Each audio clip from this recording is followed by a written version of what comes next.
This is an interview of Casey Luskin of the Discovery Institute on Fox News. In it, Casey butchers science, reality, and just flat-out lies through his teeth to support his primitive views. Now, please note that this is the same clown who felt himself qualified enough to critique a peer-reviewed publication about the evolution of the tetrapod arm without even knowing the names of the major bones of the arm. Welcome back. When a Texas Board of Education approved objections to evolution in textbooks, the fight over how to teach the subject, evolution, should have been over. But some textbooks are still getting it wrong, raising the question, should the board be stripped of its power to choose textbooks? Joining us right now from the Discovery Institute, an organization that has been heavily involved in the Texas case, is Casey Luskin. Good morning to you, Casey. Thanks for having me. Okay. Now, your problem, and the whole thing, creationism versus Darwinism, is white hot these days. Your main problem with science books is that they take a one-sided look at evolution, right?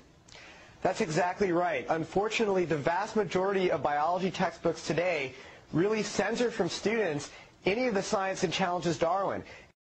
No, Luskin, the science doesn't challenge Darwin. You simply don't understand science and don't understand how factually inept your arguments are. For example, let's take a flat earther who stands up and says, yeah, well, if the earth is really round, then why don't all the Asian people fall off of the bottom? That's exactly what Luskin is doing. He's not understanding the arguments and therefore views the concept, around earth, evolution, as being false because he thinks that he has this big hole. But again, his knowledge is so limited that he doesn't understand that those quote-unquote holes don't really exist.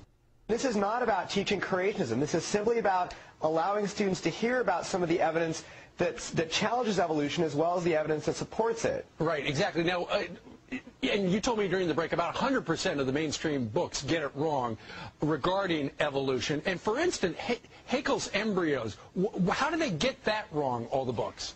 Well, there are biology textbooks in use today that use these drawings of vertebrate embryos, things like chickens and cows and humans. And biologists have known that these drawings were fraudulent for over 100 years. But what these drawings do is they obscure the differences between the early stages of embryos in order to make it look like all these different vertebrate groups share a common ancestor.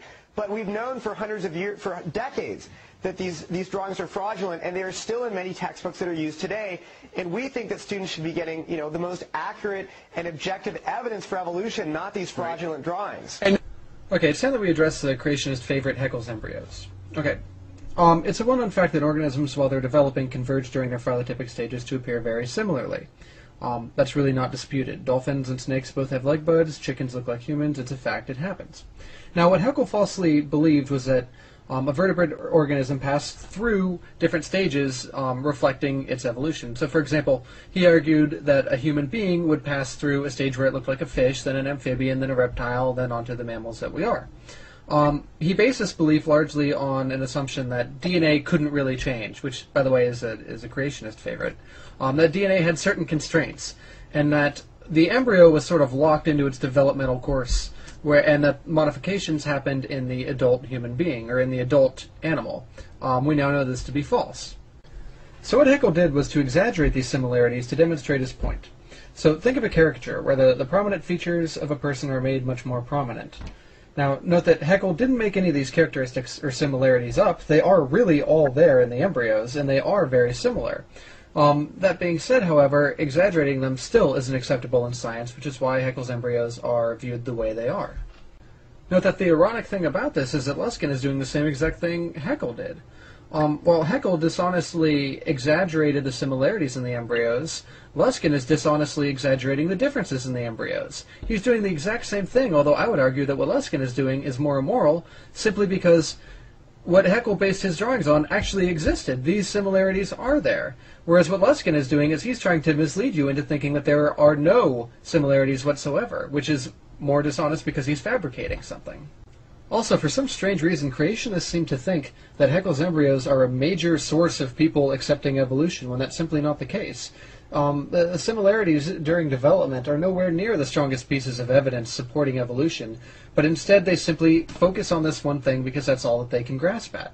It's actually kind of similar to people denying dinosaurs existed and finding one paleontologist who fabricated a dinosaur fossil so that he could get famous, and then they take that fossil and say, aha, this fossil is forged, all the books containing dinosaur fossils have it all wrong, it's completely wrong, dinosaurs never existed, we win.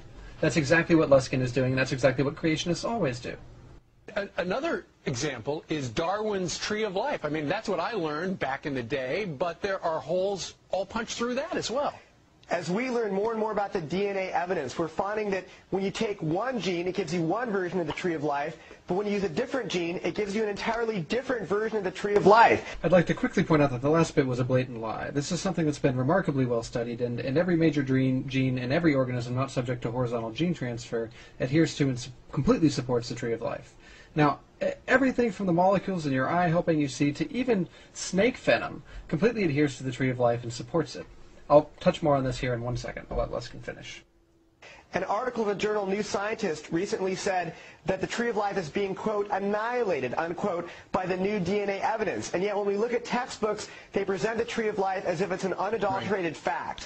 Folks, this is a perfect example as to why exactly you cannot trust these people.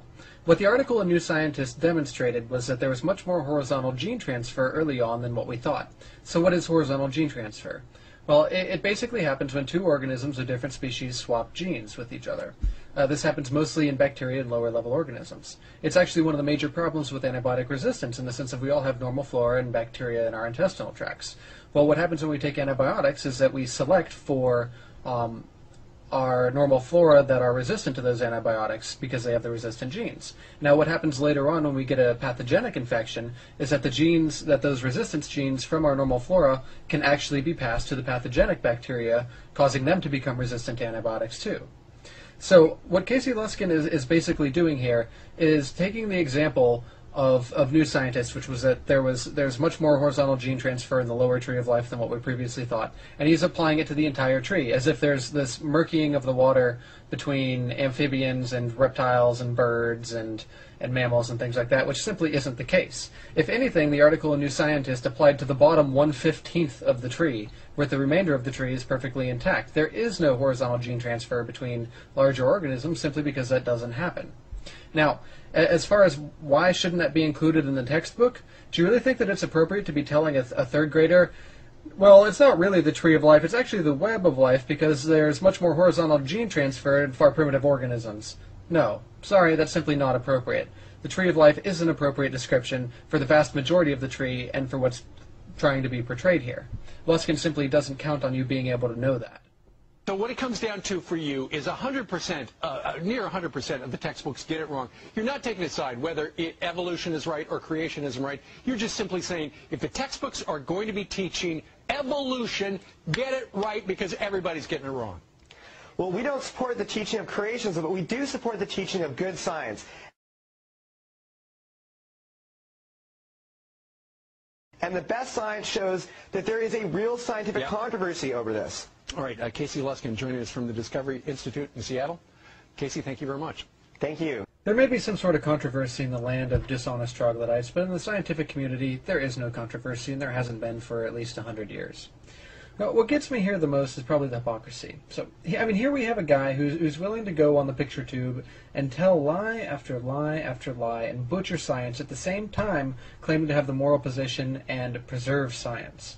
I mean, even Holocaust deniers don't stoop to this level of hypocrisy. Casey Luskin of the Discovery Institute, ladies and gentlemen, give him a hand. And here it is, your moment of Zen.